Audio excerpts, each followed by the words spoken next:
مجسمه پیغمبر خاتمه. پیغمبر خاتم که بود و ما ارسلناک الا رحمتا للعالمین.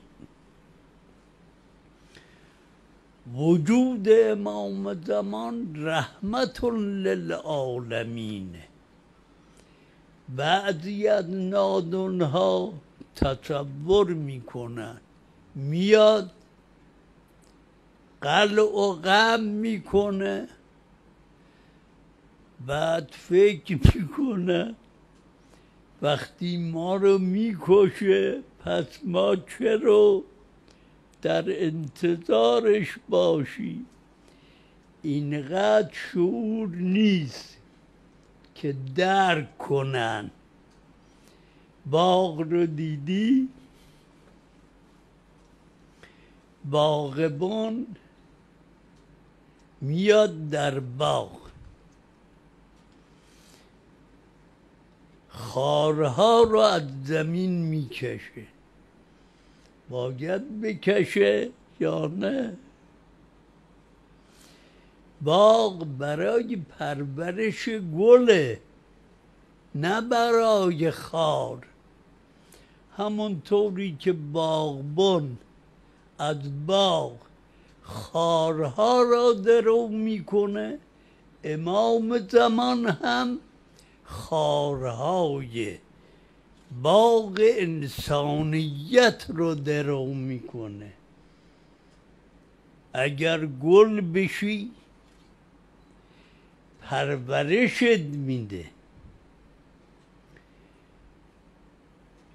جراح چه میکنه؟ وقتی غده پیدا میشه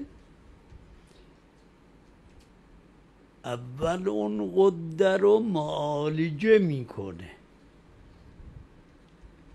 تا جایی که میسره، مرهم میگذاره، دوا میده. اگر دوا اثر نکرد، مرهم نتیجه نداد، اون وقت چه باید بکنه؟ یا باید این آدم بمیره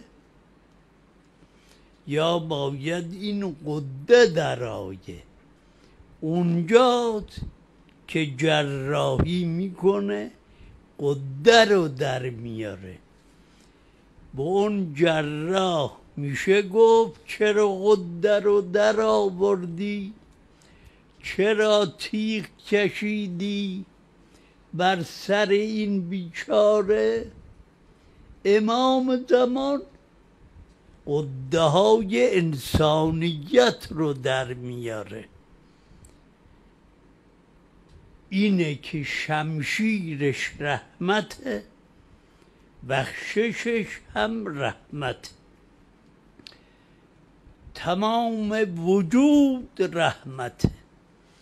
خدایا به خون سید الشهدا، با اون لب زهر خورده علی ابن موسی، همه ما را مورد نظر خاص او قرار بده.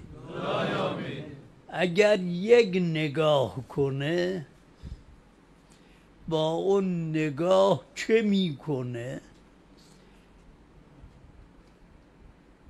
یک نظر او اثرش اینه.